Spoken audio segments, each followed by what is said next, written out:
น้องห้องไปเรียนไปสอนเราจะไปสอนในอนาคตนะให้ได้ใช้เนาะนั่นมีเกมมันจะอาจารย์ที่ก่อนที่สอนเราได้บนเกมได้มีการพูดเด็กเนาะได้มีการพูดเด็กมาล้านจะเป็นผู้ในการพูดเด็ก2 ฐาน 3 ฐานหรือฐานเดียวอะไรบ่เคยบ่เคยพูดบ่นะตัวอย่าง25คูณ12ถ้าผู้ชมบอกร้านคูณยังไงดีลองพูดได้ลองพูดดิพูดที่อะไรพูดปกติก็ได้พูดปกติก็เนาะพูดปกติก็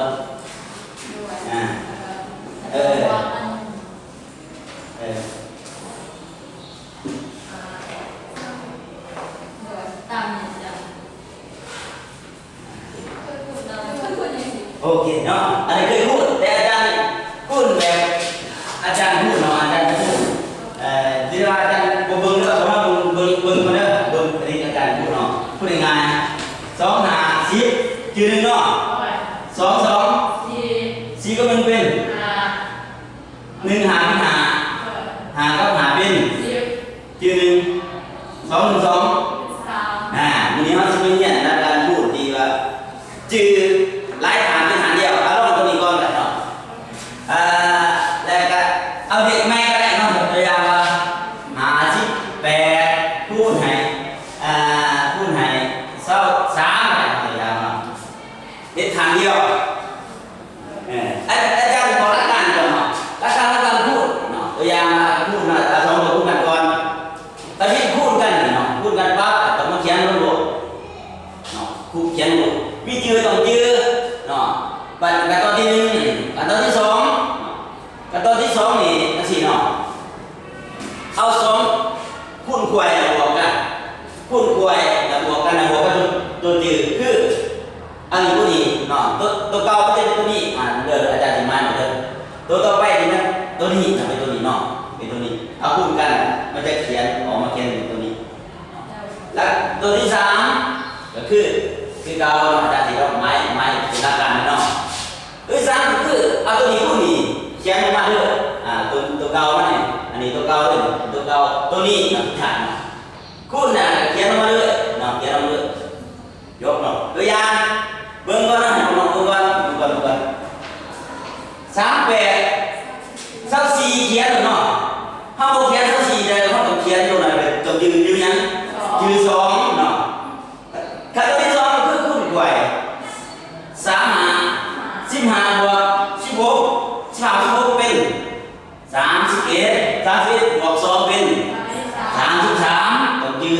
3เนาะสุดท้าย2 หา 10กับ3เป็น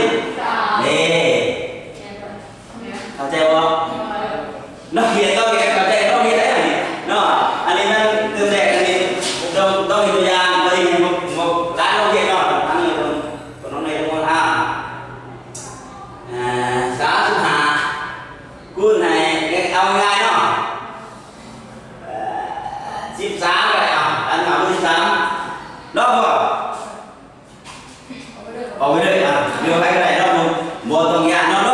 งซื้อเนาะลองคิดดูว่าดูว่า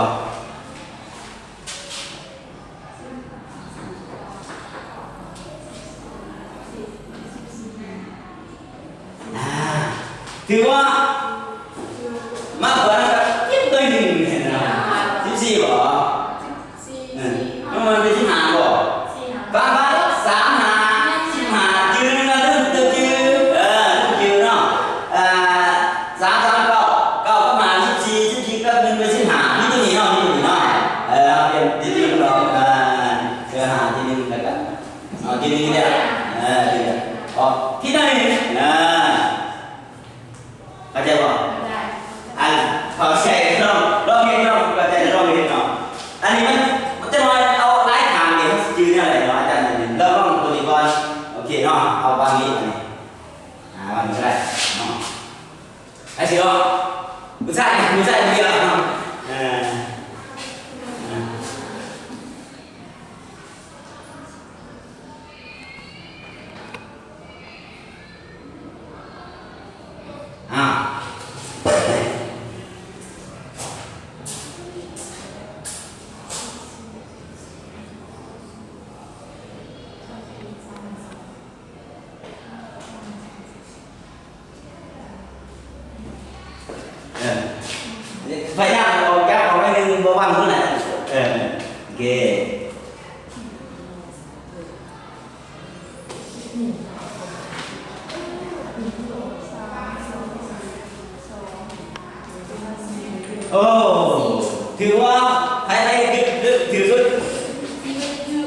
คือว่า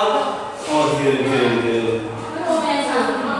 บ่ถึงมีก็บ่ถึงอยู่เนาะมีข้อมูลนั่นคือเอาบางการนั่นก็คือเนาะจริงๆท่านพูดแบบธรรมดาได้เนาะแต่ว่าเขาพูดพิสูจน์ด้วยวิธีเก่าเดิมๆเนาะก็ได้วิธีเก่าเดิมๆเนาะก็คือ3 4 2 1 4 6 3 4 3 5เนาะไม่แต่ว่าเขาเดิมๆมาแต่วันนี้เนาะ4 3 2 1 4 6 3 4 3 5 2 3 6 2 6 12เนาะไม่แต่ว่าวิธีเก่าของเราเนี่ยเนาะไม่แต่ว่าโอ้ได้หาที่นี่นะที่นึงเนาะเกติไว้ไปกับเขาบ่มาได้เฮาถือเนาะถือด้วยแต่เฮาอันนี้เฮาฝึกความจืดจำเฮาให้สูงขึ้นเนาะฮะง่ายกว่าแม่บ้านนี้น้อง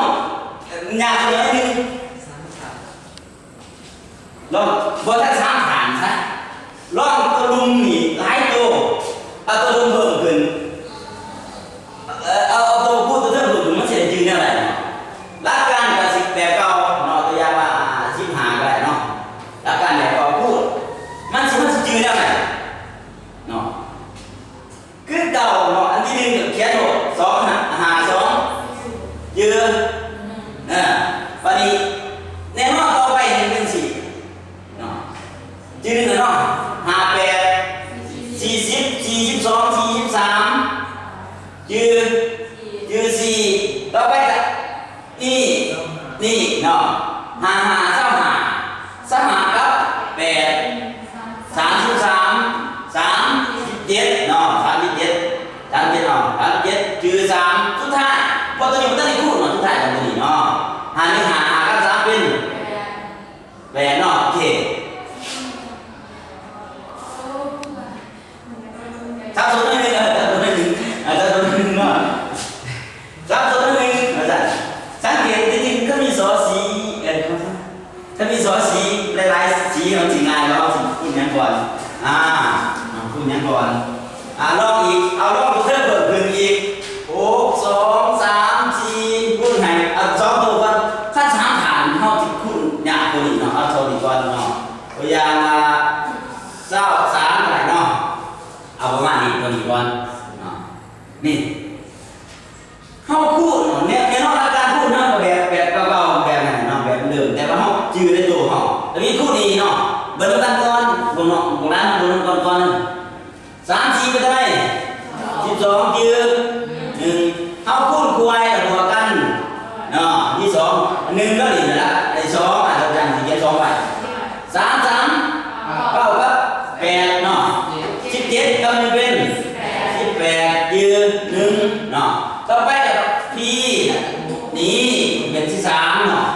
3 2 6 6กับ6 12 13มันยืนเก่าต่อไปอีก3 6 18บวก4 22 23ยืน2เนาะสุดท้ายอันนี้บ่ทันได้พูดตัวนี้เนาะมันต้องได้พูดตามรับไปเนาะสุดท้ายก็มันมีพูดให้6เป็น12กับ2เป็น14อันนี้ละกันพูดนี่ที่บ่จะได้หลายทางสบายบ่เนาะแต่ว่าใส่เอาเพียงหน่อยแต่เฮาต้องเรียนรู้ว่าเฮาต้องจื้อแนวไหนเนาะเอาพอตอนนั้นมั้ยพอตะมิดเนาะคลิปตะมิดเอา